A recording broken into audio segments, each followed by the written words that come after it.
I remember when I was a little kid back in the 1950s and looking at the pictures of these big rotating space stations, Wernher von Braun and then the 2001 Space Odyssey. And now here we are talking about not just one space station, but a whole bunch of commercial stations which are going to be supported by the commercial economy. We have 3 different space station projects represented here.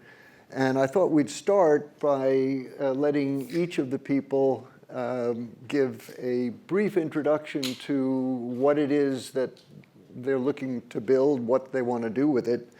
And I thought we would start with Gravityx. This is the one space station I was actually not familiar with. And actually I said space station. I went on your website and they talk about producer of space infrastructure. Didn't actually mention station. There's a space habitat module. And I know you do a lot of work with the military, with the Space Force, rapid response, and so on. So maybe you can start telling us a little bit about what Gravityx is and what you're thinking of doing. Absolutely. Thank you. My name is Jiral Shah. I'm the head of business at Gravityx. And Gravityx is a little bit different than VAST and Starlab and maybe Axiom and Blue Origin. We are positioned a little bit differently in the marketplace. We want to build the OEM manufacturers. We want to be the OEM manufacturers of space hardware that gets utilized. And the analogy that I like to use is think about how Boeing and Airbus build airplanes, but then Delta or United actually operate the airline. 2 completely different business models. And when you think about it from a technology and a business perspective, there's a lot of risk in doing everything from start to finish. And so what we are focused on is one thing, which is building space infrastructure. And we have 2 lines of business. The first one is the commercial space station marketplace. Last year, we signed our first deal with Axiom Space to build a module for them and deploy that as part of Axiom Station. And then the other line of business that we have is applying the same technology to solve defense problems. And so the Space Force a month ago selected us for a $60 million STRATFI, or a strategic funding increase, that says go and demonstrate orbital carriers for the Space Force. These are unmanned platforms to respond to threats on orbit, on demand from orbit. And so we bypass the launch equation by pre-positioning on orbit, something the DoD does already, right? And so those are the 2 areas that we're really focused on right now. And when we look at the commercial marketplace, how do you take the concept of a space station module and solve some of the most critical problems, whether it's unmanned or manned, pressurized or unpressurized, whether it's in low Earth orbit or the cislunar space? And so we're applying that technology to solve all of these critical problems. Great, thank you. Starlab, with Luis Zea, and your background I know is bioastronautics, which is close to my heart, coming from the human spaceflight community. And of course, Starlab is really it's a conglomeration of a whole bunch of companies. I mean, what we have, the Voyager, Airbus, Mitsubishi, MDA Space. What's your vision? What is it you're trying to build, and what do you want to do with it? Thank you, Jeff. Yeah, I'm biased, but bioastronautics is pretty cool. In fact, I'm a recovering professor in bioastro, and I say it in a good way. I think interfacing with students is something that I miss, and it's always fun. We're really building 2 things, and to give context to what is it that we're building, you mentioned is the international aspect of the joint venture. It's a joint venture between Mitsubishi in Japan, and just think of the countries that build the space station. It's Airbus in Europe, Voyager Technologies in the United States, and MDA in Canada. So basically every region that built the space station except Russia is the foundation of what we're doing here. Additionally, we have other partners, which include Hilton, Northrop Grumman, Ohio State University, and Palantir. And this is what transitions me to the first thing of what is it that we're building. We're building the space station of the 21st century because we're using artificial intelligence in basically every key aspect of what we do, from business development to designing the space station to how we operate it, so we can be more efficient. Because on the commercial side, we have to be, we got to make sure that the business model closes, So AI helps us in all these different aspects. The other thing that we're building is working on building the economy that can benefit from having these platforms in LEO. And I think, I hope that all of our companies are so successful in building that economy that all of our companies have space stations operating. And in fact, something we're looking already into is what's going to be Starlab 2? What is going to be Starlab 3 for? What are the commercial verticals that are going to make sure that this is financially viable, that the government serves as a catalyzer for this process, but that we don't depend of that financing model. So we got to make sure that it's commercially viable, and that's the second part that we're building. It's the infrastructure, the hardware, but it's also the economy around it. And third, not last, not least, obviously, is VAST, a vast enterprise. Sure. Tell us about what you're doing Sure. and what the vision is. Absolutely. So because you hinted at me that you were going to ask about it later, I'll say that VAST is a company that got created by a single founder with the intention and long-term vision to create the space stations of the future. And that includes artificial gravity, and you'll ask me a question about that later, and we'll talk about it. But you can't go from nothing to artificial gravity space stations. And so our highest priority in the near term, this decade, and the next decade, is to win this competition that NASA is running, or at least to be one of, hopefully, at least a couple of winners for a competition that NASA is running to replace the International Space Station with a commercial LEO destination and interact with industry through public-private partnerships and services for the future of access to and utilization of microgravity, as opposed to having this government-owned and operated facility.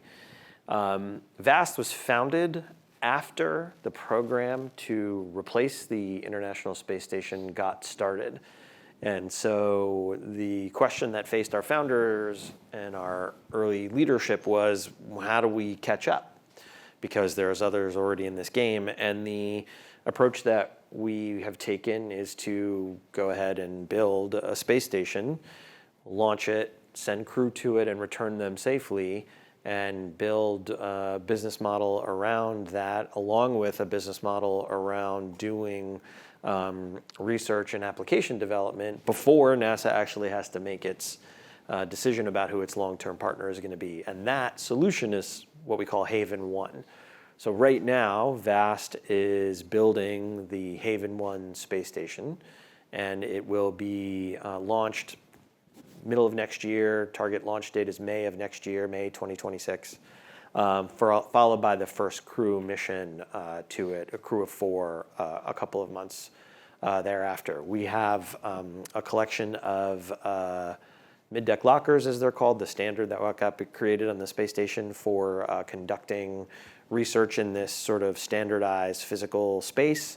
We have 10 of those on the Haven 1. We've announced 5 commercial partners, the first ever commercial, fully private laboratory space to ever be launched into low Earth orbit.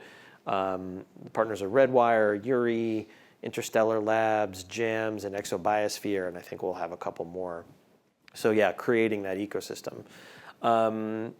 So in going forward then, we'll be launching Haven 1, a concept we have that's called Haven 2 will be what we will be proposing to NASA. It's our version of accomplishing many of the same missions and objectives that Starlab would achieve.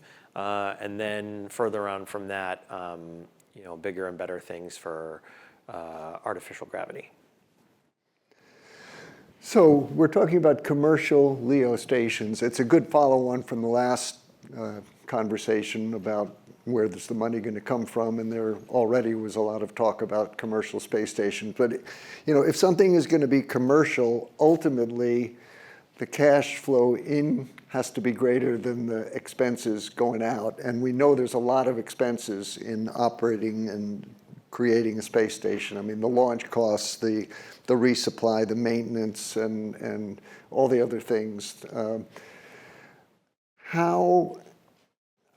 In your designs, what are you doing to try to have a different paradigm than the International Space Station, which it really was not designed for low cost of operations. And that paradigm clearly has to change if we're going to be commercially successful. So what needs to be done to reduce the cost of operating a space station? Anyone? Well, one of the things that we're doing is we are, and our CEO has talked about this a lot, we are a fully vertically integrated company. We have, when the Haven 1 project got started, the team did go out to find certain key suppliers for certain key technologies like control momentum gyros. And the timeline and cost for those were not acceptable with respect to the timeline we had for when we needed to launch Haven 1. And so we initiated a project to build them ourselves. And now we've done that, and they'll be flying on Haven 1. So by vertically integrating, by controlling as much of the systems development and manufacturing as possible, by having close, tight-knit relationships in one roof between your design folks and your manufacturing folks, you reduce the time to get things done. You create opportunities for rapid iteration so that your final solutions are the most effective and most efficient ones possible. You decrease transaction cost economics because there's no delay between a supplier and yourself. There's no mistakes about interpreting drawings. There's just a lot of that kind of savings, and it creates a cost structure environment that is highly efficient and therefore lower cost for providing services. The other thing that we're doing is we're taking an evolutionary approach so that we launch this thing in modules. I should be more clear, we launch the Future Haven 2 concept in modules in sort of what our CTO calls building or Lego bricks. But it also creates the opportunity for future iterations of that technology to replace early iterations so that you're always sort of on the cutting edge of the most affordable, best technology inside your space station. And retrofitting or upgrading is comparatively easy as compared to what maybe the ISS is like right now, which is pretty tough. Yeah. From our perspective, it's actually quite different from our friends at VAST. It's not vertically integrated, but it's actually not only are we building a platform to grow this ecosystem of people and companies who can benefit from LEO, but the space station itself, the enterprise, is an ecosystem. So for example, if there are already companies who are really good at developing bioreactors or environmental and control and lab support systems, we're looking for partners to work together, especially if the technology is already proven. In a lot of cases, it just makes sense to start working with that. In some other cases, we do want to go and do the next leap in terms of technological advancement. In terms of revenue, what we're doing is something when you see one of the big blockers for science on ISS is the way that it's designed. That, for example, I used to be a PI, so what I would do is I would write a proposal, I would get funded, I would start working on my science, it would take 1-2 years to fly, it would fly, it comes back, I acquire my data, I analyze it, lessons learned, I write my next proposal, and that slow cadence is not viable with commercial feasibility of these enterprises. So what we're doing is we are making sure that our payload facility suite not only abides by the requirements that NASA has of what they're interested in, but also enables our commercial verticals. And here's the key part. Data acquisition and analysis systems, including our AI platforms, are going to be on board, as well as reagents. So the space station is closer to a lab as the labs that we use here on Earth.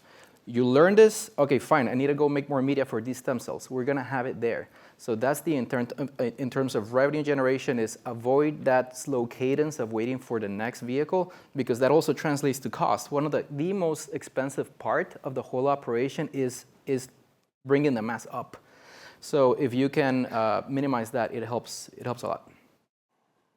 When you're building your modules, what do you do to try to keep the cost of operating and maintenance low?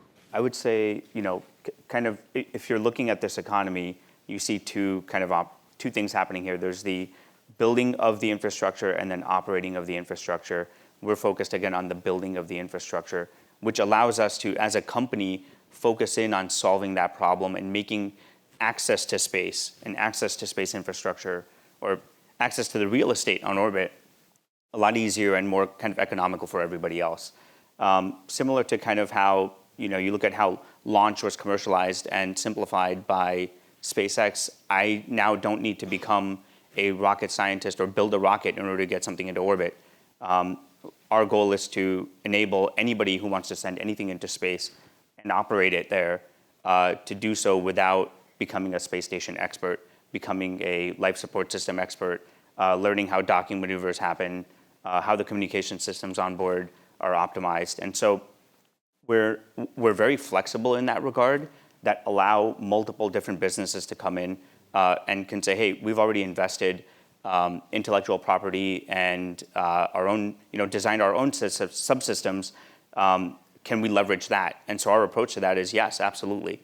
And if you are somebody who has never been to space and say, hey, I need help, can you help me build that life support system?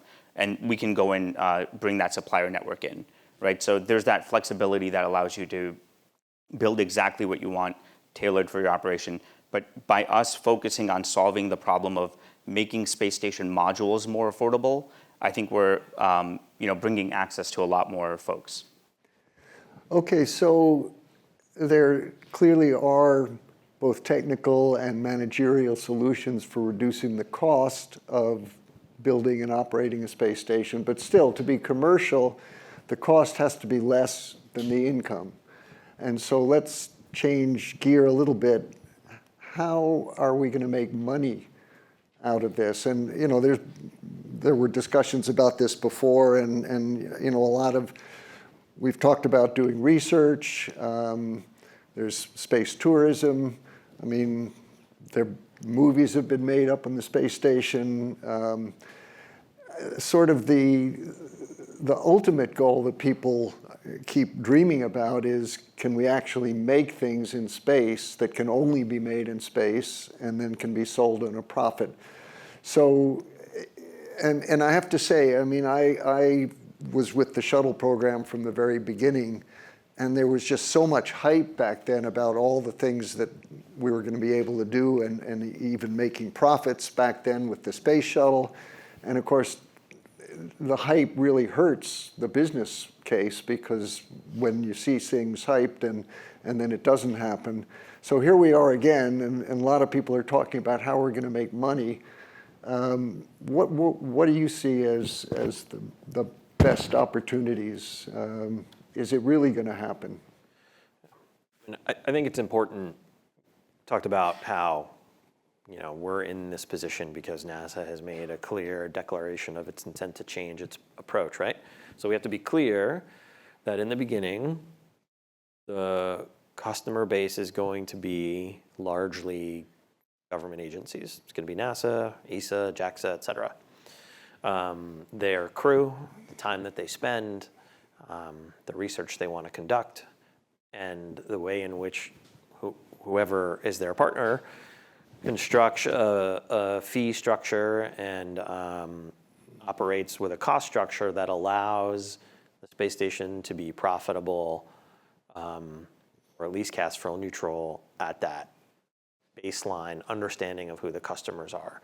Because what that then provides is an opportunity for growth in multiple vectors, whether it's an increase in the number of individuals who are not affiliated with their government to be able to fly, whether it's the growth and realization of the promise that exists in biotech and biopharma, whether it's new drugs, stem cell research, organoids, thin film tissues for a variety of applications, materials, that whatever those other things may be, they have to be given the room and the time to not just overcome the time cycles that Luis was speaking about, but also just the breakthrough time to understand when a certain amount of research has actually yielded something that can generate an application that does have market value and that has a path toward that market value through whether it's a regulatory process or a scaling up process of adding more capacity in space for manufacturing, whatever it might be. So you've got to start with knowing who the customer really is right now and make sure you can work in an environment that meets that customer in a profitable way right now, and then you grow.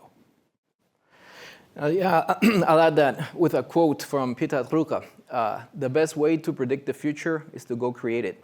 And you're going to see us basically in conferences that are not space conferences. We go to cosmetics, to household products. Because as I think Rafael did a pretty good job in the previous panel of setting the base of the bio. Bio is a really big part of what we see, but not exclusive, the only market that we're looking at.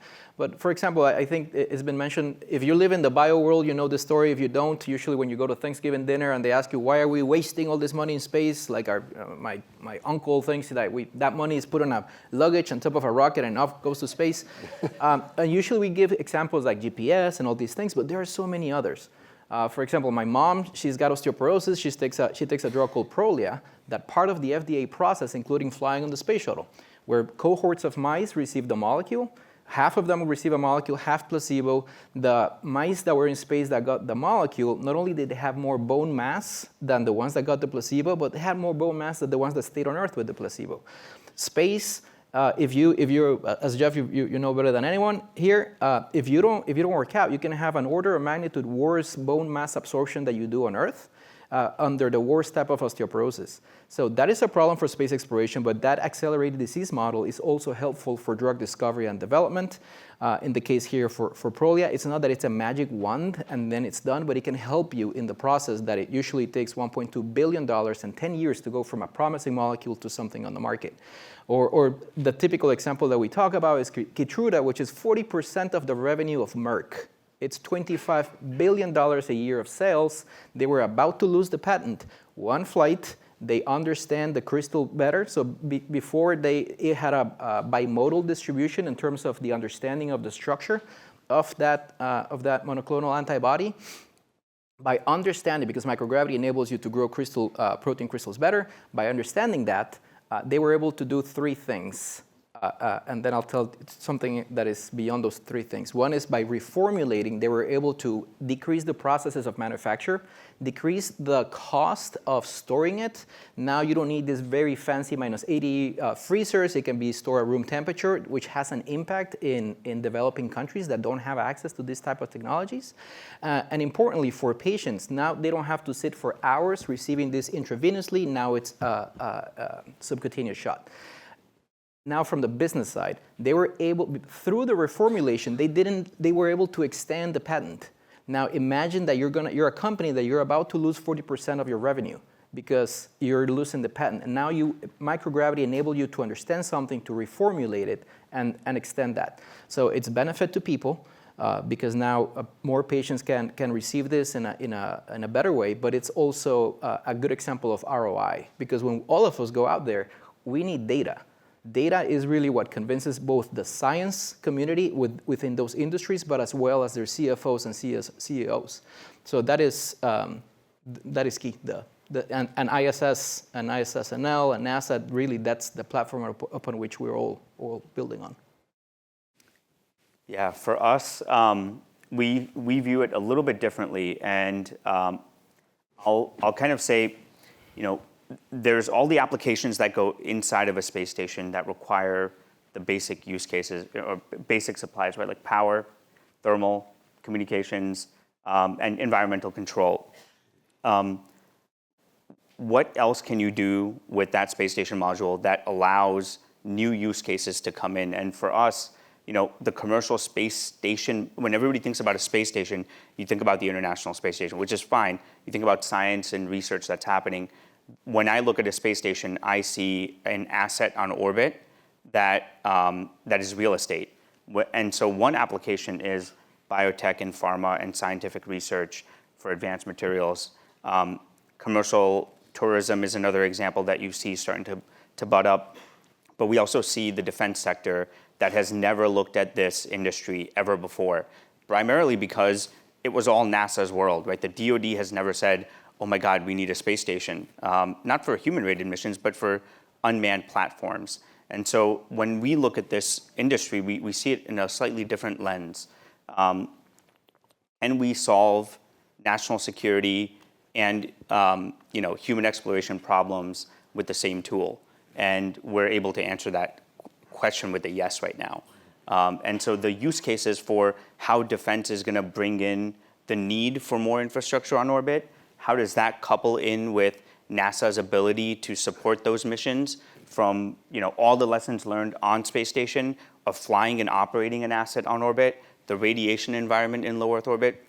There's a ton of bridging that I see, and I think it's those use cases that I am starting to get more excited about on how we can bridge what NASA has learned over the last 30 years in running and operating a human-rated platform in orbit, and what DoD has been missing out for in the last 30 years, and how can we bridge that gap? And so I think we're at a very unique point, especially when you look at the new use cases that are going to come out from a new administration taking effect, new policies that are going to be impacted.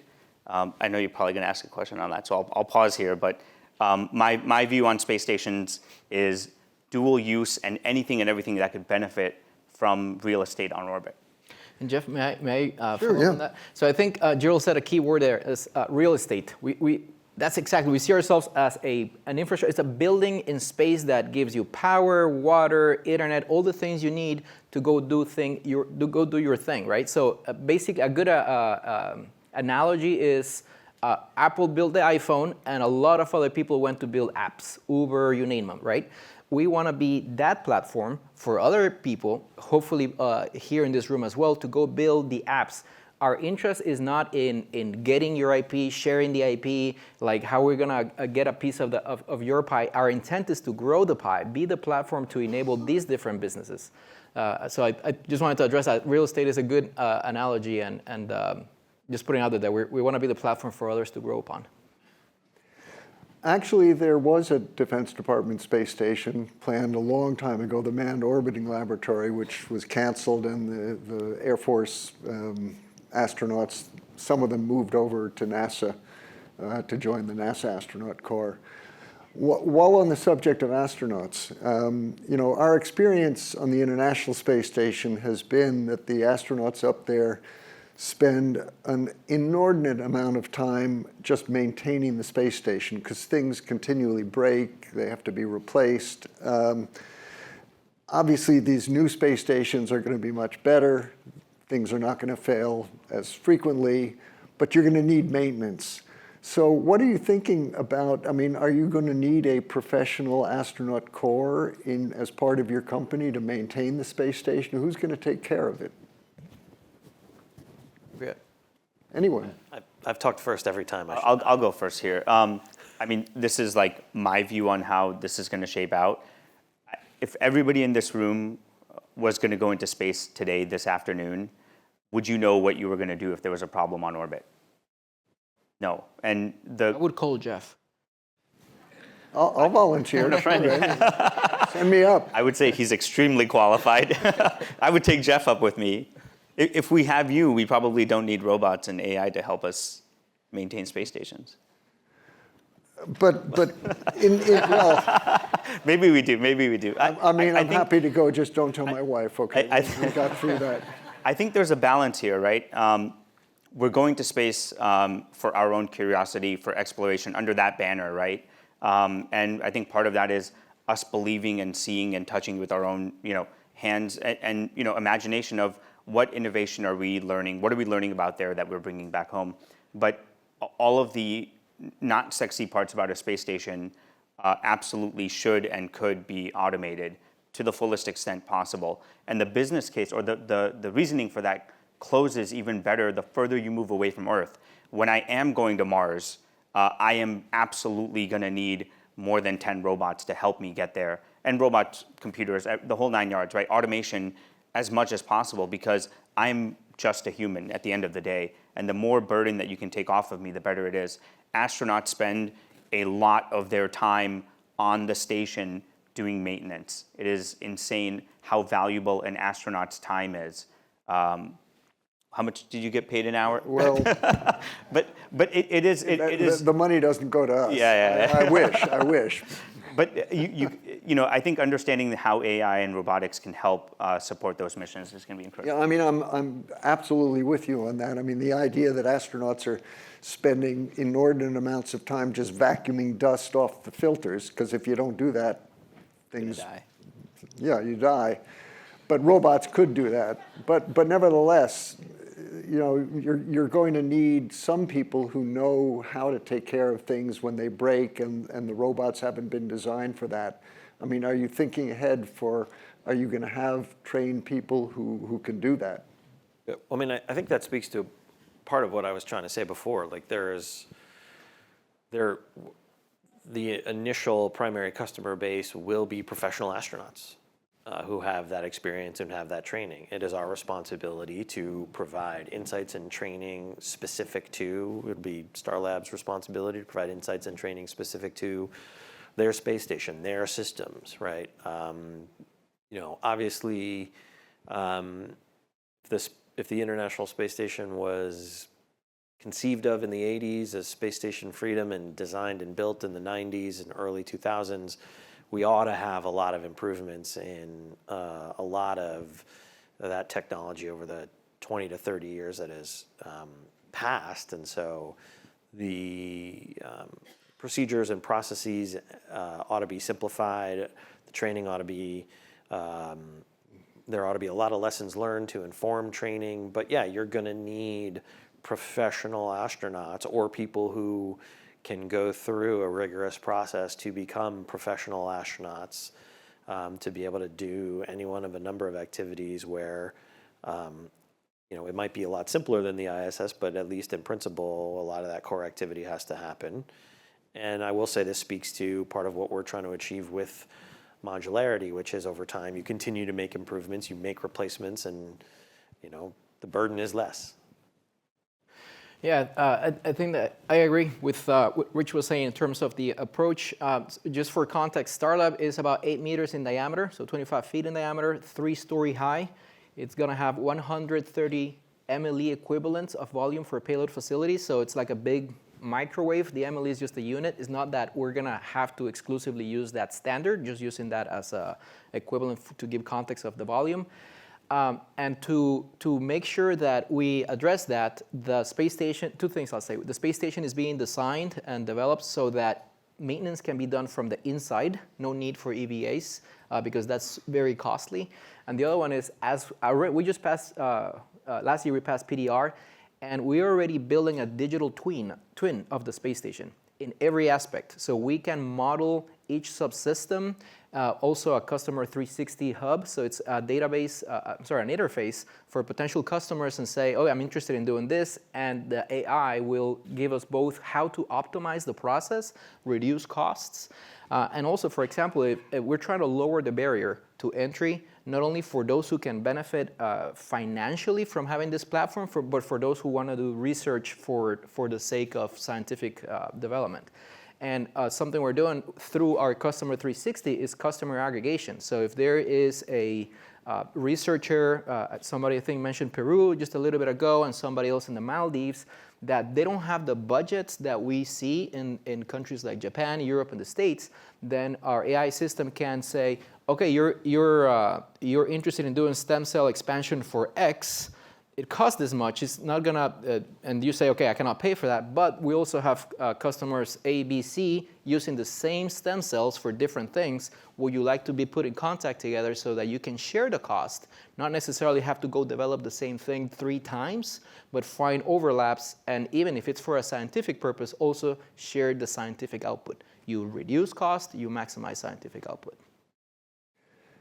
I promised we'd talk about 1G. I mean, everybody talks about we need the space stations because all these great things we can do in microgravity. And VAST is talking about eventually building this long sort of linear station that's going to be rotating around so that you have 1G at the ends, and presumably partial gravity as you move into the middle, and maybe that's the object, but I'd like to hear your explanation of why you want to create 1G. And it's historically, it's kind of nice. It was completing the circle because all the original ideas for these rotating space stations, you know, the big von Braun wheel, that was always to give you 1G. Yeah. And then we got away from that because we didn't want gravity. And so what are you going to do with 1G? Right. So as I mentioned earlier, right, it is sort of the North Star vision. So the the goal is not 1G in and of itself, right? The goal is what is required to have infrastructure that allows humanity to really move into space, to live there, to thrive there, to have families there, whatever it may be. And in that context, we know that the long-term effects of exposure to microgravity are incredibly deleterious to human health. You mentioned bone loss or bone density. There's cardiovascular issues, endocrine system issues, vision, the way water is distributed in your body. It's just a hot mess. So if you want healthy, thriving, growing human activity in space, you've got to provide them with some gravity. And so our vision is, like you mentioned, the stick, as we call it, that when rotating, I think it's at 4 RPMs, it generates 1G at the extremes. And then, yes, it would have the capacity for microgravity at the center, lunar gravity closer to the center, Martian gravity a little further out, and then 1G. And that is the vision for the company, because you have to find a way to remove the harmful effects of microgravity or 0G if you want to really make this something that is available for broad swaths of humanity, for people from many countries, from many cultures, and people of many different kinds of physical backgrounds, right? It is, access to microgravity might not be easy for people who are differently abled. And introducing artificial gravity changes the opportunity for access for more people in that regard. Yeah, I mean, thinking about it, it is kind of intriguing that you could have your zero gravity laboratory in the middle, but then when it's time to go and exercise or sleep and eat, you can go back into 1 gravity and have kind of a normal life. And then, as you say, you've got partial gravity in between for other types of research. I do wonder what it's like, continually going from 1G to 0G. We do that on the parabolic airplane, and of course they call it the vomit comet. Yeah. We don't really know what it would be like, going for a couple of hours to 0G and then back to 1G. Be an interesting concept, I think, yeah. One thing we're excited about, so Haven 1, I mentioned it'll launch next year, but it'll have a 3-year lifetime, and we'll be sending crew to it on 6-month rotations. And right now there's a plan, there's a concept that after the 3rd crew mission, with payloads and with, the thing will be very instrumented out. It'll be a highly censored environment. And there'll be payloads in there. I mentioned some of our payload partners already. We're gonna experiment with a rotational spin to simulate lunar gravity in the payload area. And so it'll be kind of interesting to see. We'll do it with no crew. So it'll be after the 3rd flight and before the 4th. So we won't be doing it with crew, but we'll gather data and see what the generation of that artificial gravity field, if you will, is like. Could inform, in the long term, if we repeat experiments like that, could inform, exactly how to design a system that maybe avoids some of those effects over time. Let me add into that, Sure. please. So we're big fans of artificial gravity as well. And that is actually one of our North Stars as well, is to build large rotating structures to keep humans safe for long periods in orbit. It's in our name, Gravitics. And actually one of our co-founders, Gary Hudson, is the president and trustee of the Space Studies Institute, which holds Gerard O'Neill's vision for large rotating space. And if you want to check out a book, it's called The High Frontier. Really, really fantastic read. We'll get a little bit sci-fi here, but what's so exciting about that vision and working towards something like that is we're going to start to manipulate gravity, and you get to identify, hey, individuals here on orbit could benefit from a microgravity environment, but they could also benefit maybe from half G, or like you said, lunar gravity, where maybe a lot of that weight is lifted off of my skeletal muscle, and I'm not required to bear my full weight here as I am here on 1G. And so could that make my life a little bit easier as I near the end of my life on orbit? The other thing that's really exciting is when you start getting a lot of humans into orbit, you have to start taking humanity with you. And in 0G, it is not exactly the most, you know this better than I do. It is not the most, it's not exactly sexy to stay in 0G forever. Using a bathroom is not exciting. Showering is not that exciting. It's not. Oh, it's a very bunch of baby exciting. wipes. It's very exciting. I stand corrected. It's not easy, but it's exciting. It's not easy, but what can you do when you have 1G or even partial gravity in orbit, when you can maybe take a shower, when Hilton does have a hotel in orbit, and now I'm going up for a 2-week cruise, I can take a shower, I can have on my table have dinner with my wife, with Omaha Steaks, who is now a space company or has a space strategy, have a dinner with a glass of wine that stays there and enjoy beautiful panoramic views. I mean, it gets a little bit sci-fi, but if you start working towards that vision, the problems that we will solve in trying to achieve that vision are going to impact every company here today. And so, like, we like to joke, but I can't wait until Omaha Steaks and Coca-Cola have a space strategy.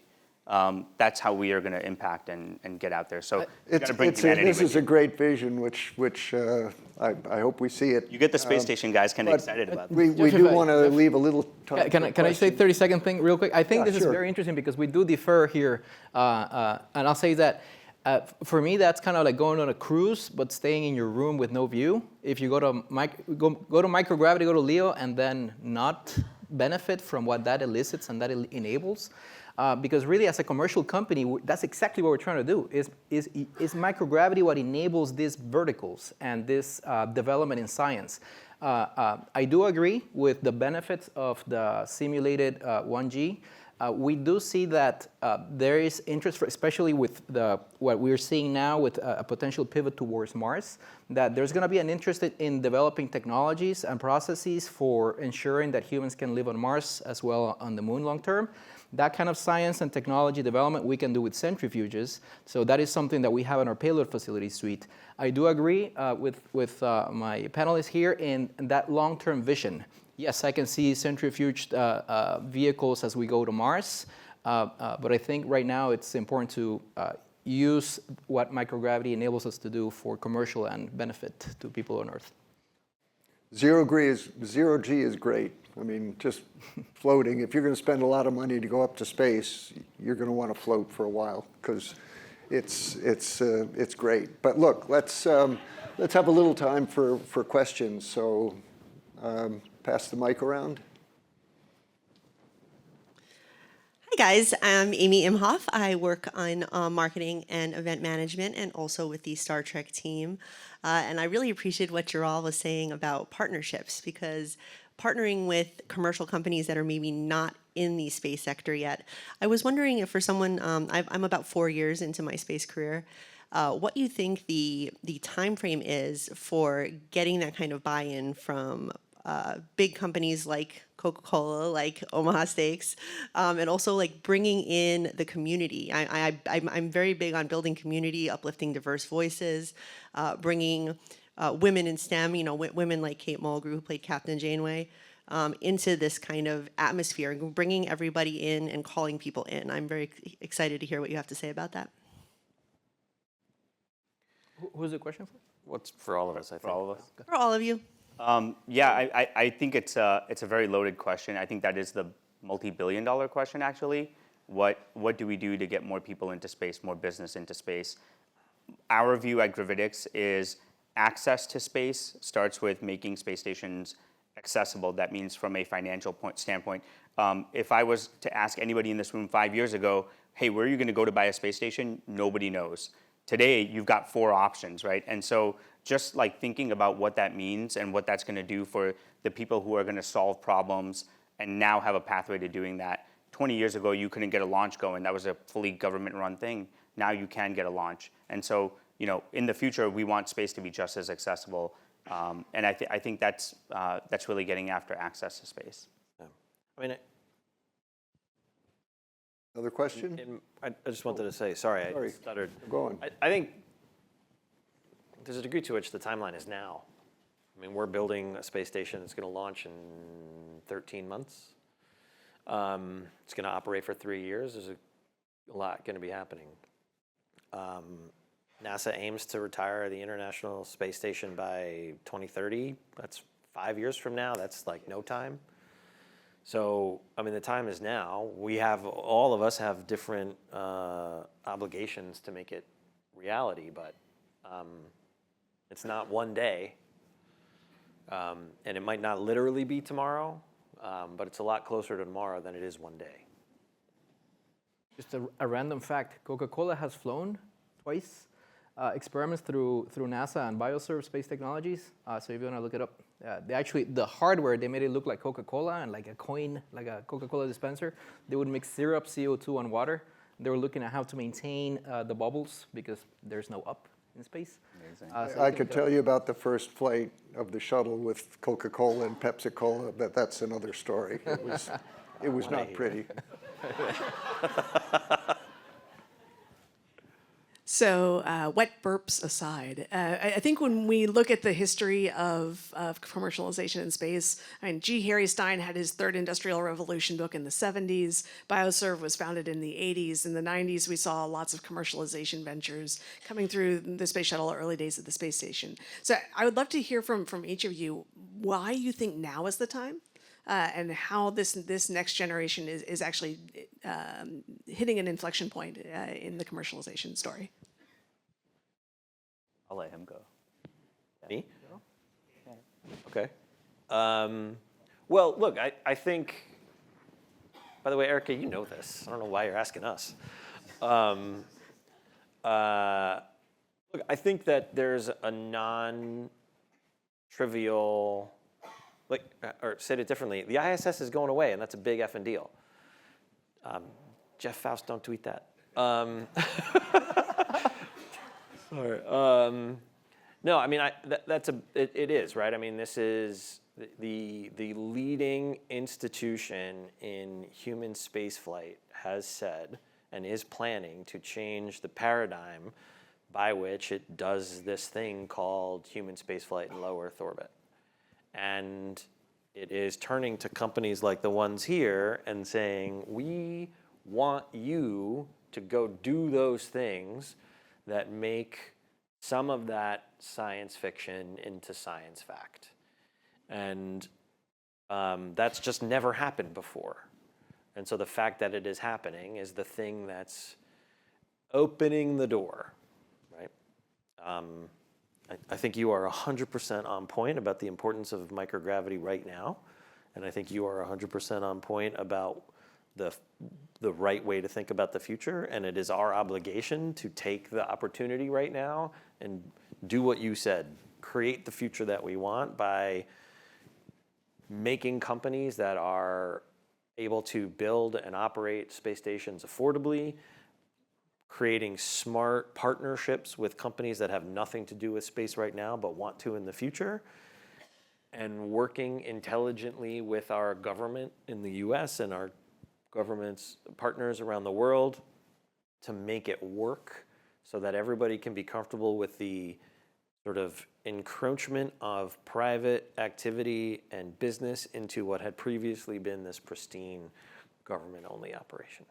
And my 30-second take, Erica, good question, is before it was, or still, ISS, space shuttle, all these things were ran by government. Government doesn't have that incentive to go and generate profit. We have that because we have to make our business models close. So I think I'll just end with another quote. This one is from Margaret Heat. Never doubt that a small group of committed, thoughtful people will change the world. Indeed, it's the only thing that ever has. And when I say small group of committed people, I don't mean not only our companies, but folks here. Go build companies. Go work with us, especially if it's not space. We need that overlap, and that's how we're going to make it successful. And I have to put in a plug, I'm sorry. Go work at NASA too. I mean, I understand that NASA will be facing some challenges and European Space Agency, whatever, but like really, really great people work in government too and make it possible for these partnerships to work. So I was a kid, I wanted to desperately work at NASA. I got to work at NASA for 10 years, and I'll never forget how wonderful it was. So please do that too. Start companies and work in the government too. Yeah, Eric, I'm driven by a little bit something different. My background is all national security and defense. I'm a former DoD official, and the way I view space right now is if we don't commercialize and make all of these things happen right now, China will. And that version of the world is not something that I think everybody agrees with.